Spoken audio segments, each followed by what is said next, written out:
Human hands reached for them, straightening them into stacks. Rarer, more exquisitely bound books stood at the other end of the cavernous space, classified by genre or author. Obscure books and paperbacks like Bob and Company, priced at $1 or $5 or $10, lay in crooked piles, scanned by people already exhausted, whose eyes searched sometimes for a special title, other times for any cover that caught their eye. As Bob fell, binding first, onto the table, a female voice protested. "Ouch! I say!" "I'm sorry," Bob called. "Well, not your fault, what?" said the voice in an impatient British accent. On the other side of him, Bob could hear Sonny gamely telling another book, "Look, everything is temporary." Bob looked at the book that had said, "Ouch," a handsome paperback of Jane Austen's Mansfield Park.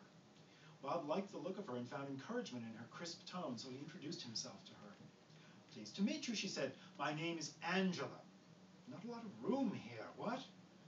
"I don't know what we can do," Bob said. "Hope for the best, I guess." "Always," said Angela. "You and I are fortunate." "How so?" Bob asked. He had never before thought of himself as fortunate, except when he and Moisha were together. "Austen's a perennial seller," Angela said, "and you're a scholarly book. No idiot's going to buy you or read you and throw you out the next day." "But I ended up here," Bob sighed. He thought Angela was just being nice to him. On the other hand, why did people always put "just" before being nice? Being nice was not insignificant. "I never thought Peter, my owner, would sell me, but he needed money." "Vagaries of fortune," said Angela. "Can't do a thing about it. I've been read 4 times, twice by the same person. I hope I'll be read again, but if not, as you say here in the colonies, them's the breaks." "I suppose," Bob said, casting a nervous eye around.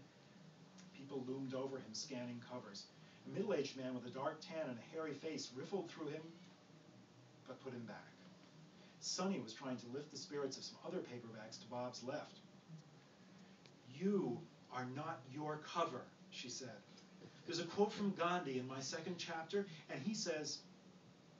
Light fell through the pebbled glass in the armory roof, diffused and dimmed by the time it reached the books. Afternoon was ending. The crowd thinned. Angela had been picked up, checked for a price, then put back closer to Bob. They began to converse about the kind of readers they liked.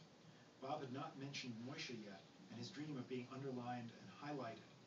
You didn't know what other books might be around. You had to watch and wait before you spoke. Sonny broke into the conversation between Bob and Angela. "I, for one, like being the kind of book that someone comes back to again and again. Read a little here or there, take away a little nugget of wisdom for a friend." She looked first at Bob, then at Angela. "I'm sure the two of you are the same way." Oops! For a man's large hand had picked Sonny up. He called out, "Tina!" and waved Sonny over his head. A woman's voice from several yards away answered. "What?" "Come here. You have got to see this." The woman named Tina loomed. The man held Sonny out to her. In an exaggerated voice, he said, "Tina, I just thought I should share this with you." "Oh my God," Tina said. "Can you believe it? This is the book Julie swore by, right?" "Yeah, when she was in her create your own reality phase or whatever. In other words, when she was unemployed." Tina took Sonny and turned her over. "Oh my God, this is too funny. Who can we get this for as a joke? How about Tom? He hates this kind of crap." Tina opened Sonny. "Listen to this. You can optimize a whole meeting or your morning cup of coffee. Not a moment of life should pass on which you do not practice optimization." The man took Sonny back. "I'm going to optimize my life right now and not buy this book." He threw Sonny onto the table with a plot. "No, wait," Tina said. "It would be such a great gag gift if we could think of the right person." "Tina," the man said, "let's just get out of here. They're closing up." "You're right," Tina said. "Let's go optimize a latte." Sonny lay askew, partly open where Tina had left off reading her. She didn't say anything. She didn't even cry. Now Bob truly understood the despondency of the books in the second-hand bin at Gay Diversions. Finally, a faded, broken-backed romance novel on the other side of the bin said softly, "Welcome to reality, honey. When they say used, they mean used." Angela, in a clipped voice tinged with anger, added, "Could have been any one of us. Anyone. But people who don't like Austen." So the armory starts to clear out, and Bob and Angela talk more about their lives. Angela learns about Moisha, and Bob learns that Angela was once married. So they're talking. Now Bob became aware of a muffled sobbing close by. "Hello," Angela said. "Who's there?" said Bob. It wasn't Sonny. Bob stared hard into the darkness and made out a small, nice-looking paperback called A Pocket Book of Gay Love Poems.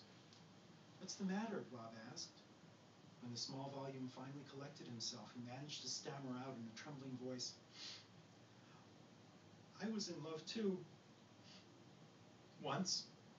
"Oh," said Angela. "Tell us." "He was my life," the small book said, but what?" said Bob. "He was burned." The book burst out crying again. Angela and Bob let him cry a while before they asked more questions. "It was down in Alabama," explained the small book, who stopped to introduce himself as Neil. "Just a tiny gay and lesbian bookstore, very discreet. We thought something was wrong, though, the way those serious-faced people marched in one day and started buying so many of us. It turned out they came from a church nearby.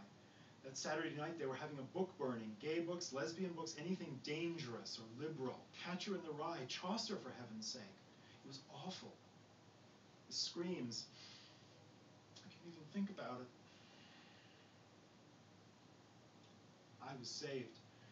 It turned out they didn't have a permit, so they had to put out the fire, and the bookstore owner managed to get some of us back. I was in shock. We'd been in full view of the fire.